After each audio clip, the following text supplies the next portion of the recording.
Steve, before we begin our tour, let's remind ourselves why we're doing this renovation of the golf course. Well, it's due. We have a lot of wasted space on the course. Right? By widening the fairways and spreading out the car traffic, eliminating the pinch points on holes 7 and 16, we're really going to be making the course a lot more playable. Not to mention the aesthetics.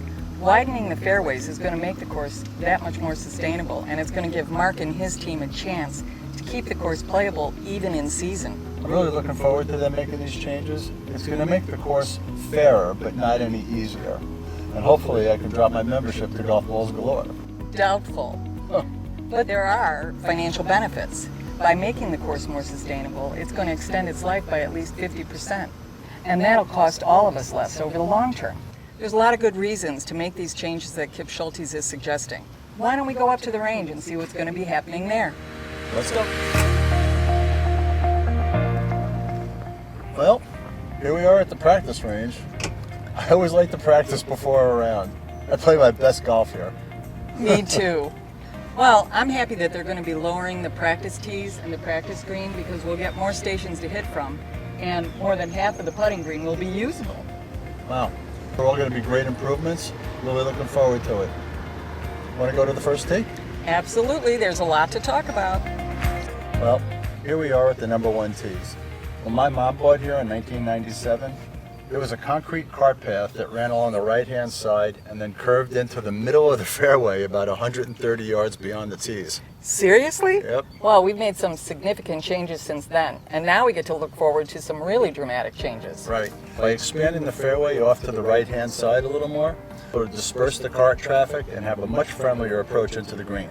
And by raising the apron on the rear of the green, a runoff shot won't always go into the penalty area.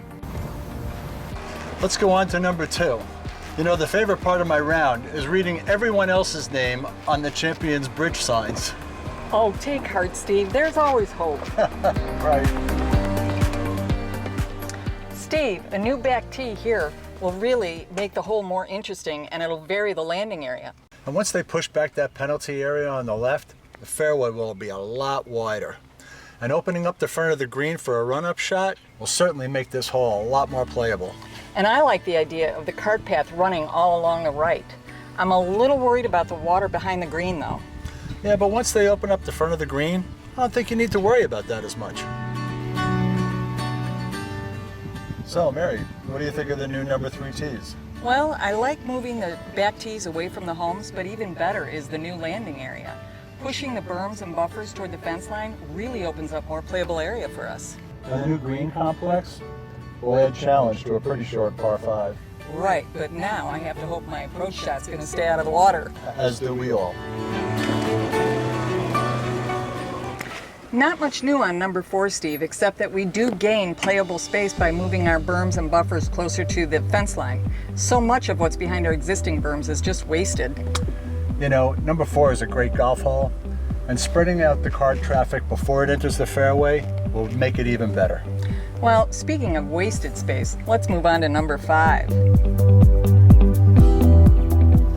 It'll be great to get some benefit from that wasted space over by the drop area. Well, we needed extra space for water storage, and that looked like the perfect spot. But where are they going to put the drop area? On this hole, I need a drop area. Well, it'll probably be greenside, and it'll probably only be 50 yards, but then you will be hitting 3. With a 3 putt, I'm in for a 6. Let's stop here before we move to the number 6 tee boxes. Back in 1996, this was a par 5, and the tee boxes were located here. Well, I wouldn't want to live in one of the houses on the left, knowing the way you can hit a line drive in that direction. Oh, great. Thank you very much. But now, it's a great par 4. So let's move on to the number 6 tee boxes and talk about the changes to this hole. Okay. Well, moving the tee boxes away from the homes is going to make for a more interesting hole. And it's going to make for a little bit more of a dog-leg left. Right. We'll also spare the people that live over here from hearing the comments after my tee shot. But by narrowing down the hills, it will prevent a lot of the runoff after a heavy rain and widen the car traffic area. Well, and they're finally going to move the sand bunker next to the green, which is where it should be. Well, I just hope they keep those trees in front of the green on the left. It makes for a really interesting hole. Well, speak for yourself. If I could only hit my driver, I'd love to hit from the back tees on hole number 7. But for the big hitters, moving that over will make this hole much more playable. And narrowing the hills is going to make a much wider landing area. Also, eliminating the pinch point between the hills and the lake is going to make it much more sustainable during season. Unfortunately, that takes out one of the best ball hawking spots on the entire course. But hopefully the larger landing area will keep me from having to hit out of a divot on my second shot. I wonder if it's still going to be the #1 handicap hole. That's a great question. I don't think it's going to be as tough as 16, but that second shot is going to be a tough one. Well, I think that 7, 8, and 9 are all challenging, and I'm just happy to get through them.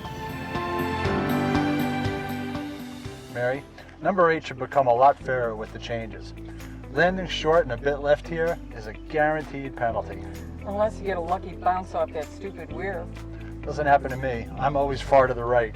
But the plan does call for moving the weir behind the green. Playability will be greatly improved with the changes on this hole. Hallelujah. Well, on to number 9. I wonder if the little owl is at home. Who? Did you know that hole number 9 has been both a par 4 and a par 5? Really? Yes, when they shortened hole number 6 to a par 4, they wanted to keep the course at a 72 par, so they increased the par on hole number 9 to 5. The hole was much too easy as a par 5, so they shortened it back to a par 4. Well, there's not much to change here. And they're not going to change much. It's a tough hole with a great view from the tees. Well, rumor has it that the tree on the other side of the lake was the model for the Stonebridge logo.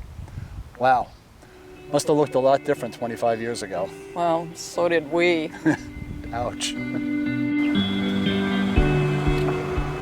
Well, Steve, after talking through the changes on the front 9, I can't wait for this course to get renovated.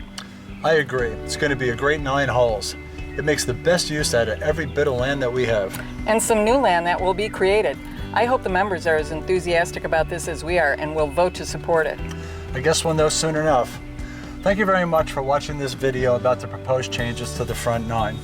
And next week there'll be another video for the back 9, but don't worry, you don't have to put up with us again. Yes, there'll be another Stonebridge couple to do that.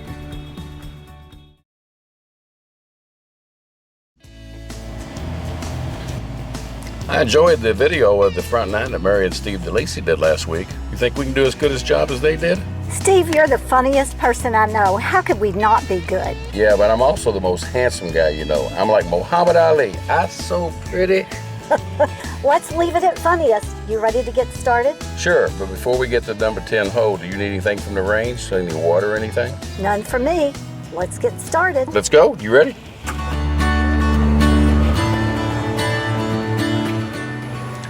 Number 10 is such an interesting hole. With the water carry to the green, it's a tough starting hole. Much easier to start on number 1. So true. But I really don't like starting on 10, but widening the approach to the green will give you more options on the second shot.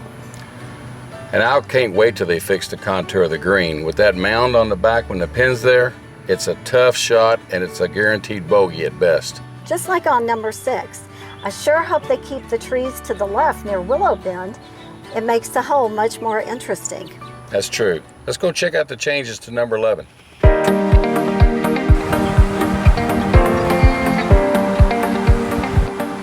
I love the changes planned for number 11. It'll be a much fairer hole from any tee. It will be great to have some more playable area to the left for the seldom times that I miss the green. Remember, I've seen you play. You're lucky you haven't caused an accident out on Immokalee yet. It's not for the lack of trying. Just like on number 10, it will be great once the green is recontoured. I always seem to hit my tee shot in the bow, except for when the pin is there. Guaranteed almost another bogey. I hope with these changes on the back 9, 10 and 11 won't be so stressful. We might even have a chance at par occasionally. Lots of changes planned on 12. Let's go. I can't believe no one ever thought about moving the tee box and the cart path to the left of the lake. Seems like such a no-brainer. I agree. With the widening of the fairway, it will be much more playable. Plus, the berm will be more accessible for landscaping. What a win-win. I'm a little torn about removing the maintenance cart path. My only chance of getting to the green in 2 was to bounce it off the cart path. I guess now I'll have to aim for a drain or a sprinkler head to get there. You wish you were that accurate. Lots of changes planned for 13. Let's go see. Moving the tees to the right on number 13 is such an interesting move. Adds a great little wrinkle to a short par 4. Especially with the hills lowered and the fairway widened. I think one of the best changes that they're making on the entire course is number 13, changing the contour of the green. On a few occasions when I hit my ball in the air, I still can't hold the green. You should learn to spin the ball like the pros. I got a better chance of winning the lottery. With these changes, number 13 will become much more playable and interesting. Can't wait. Let's go to 14. I'm going to miss the back tees on number 14. Oh yeah, when was the last time you played from there? Most members don't even know that there's a tee back there. And growing grass in that much shade is almost next to impossible. Good riddance. Not much changes on this hole.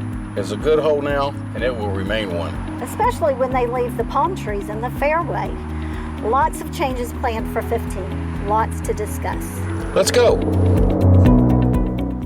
Shifting the back tees to the left will really help. Almost no one plays from the number 1 tees. And the number 2 players, they'll have a better angle with a wider fairway. And with a wider fairway, I'm almost guaranteed to hit the fairway. Really? It's already the widest fairway on the course. What makes you think that you're going to hit that? Well, with a few lessons from Sally or Ashley, I think that will help. Right? Hold that thought. I really like the new lake on this hole. I know they need to add it to make up for lost water elsewhere within the basin, but I think it will make a rather bland hole much more interesting, especially once the fairway is widened to give us room to maneuver around the lake. I agree. Plus moving the cart path to the left, changing the contour of the green, adding some mounding support behind the green will make this hole much more enjoyable and easier to play.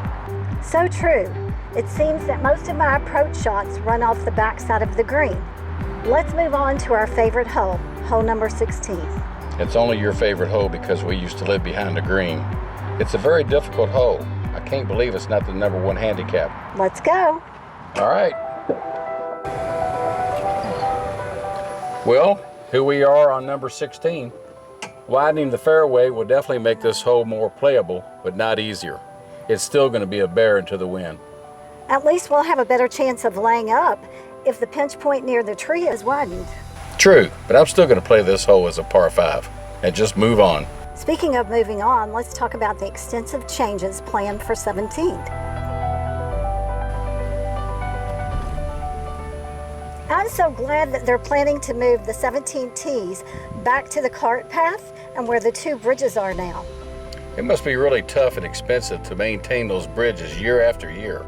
Speaking of bridges, I heard that they're talking about adding a stone bridge to the course. I think all the members agree by adding a stone bridge to number 17, it will be visible from 16, 17, and 18, and maybe from Winding Oaks Way. There's even talk of lighting the bridge. That would be gorgeous. You think we'll be able to see it from our house? Not unless Mark takes lots of trees down. Maybe we should change our logo from a tree to a bridge. I think that's a discussion for another day. Let's build the bridge first. Just like number 11, shifting the green forward will make it easier for errant tee shots. You definitely need as much space as possible. By moving the green, it will make it healthier with airflow and sunlight. Oh yeah, remember when the green was in such bad shape that nothing seemed to fix it? I remember. By moving the green, it should fix all those issues. And maybe we won't need that ugly fan anymore. Okay, let's move on to 18.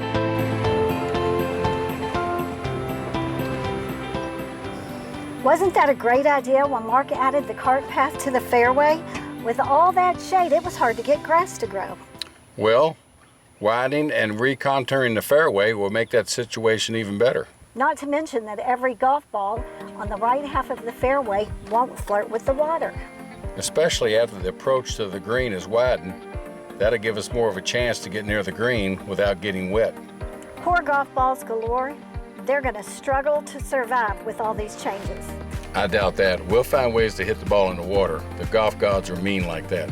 This is such a great hole with a beautiful view of the clubhouse. True, but imagine the view with the expanded bistro, the new community center. A great view will be spectacular.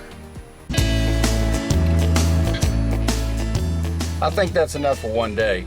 I hope everyone who's watching this video finds it useful and learns more about the proposed changes to the back nine. I hope so too. And I really hope that we weren't too boring. And by we, I mean you. Are you kidding? Talking about golf is never boring.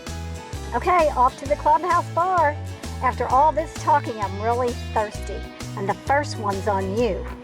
Same old, same old.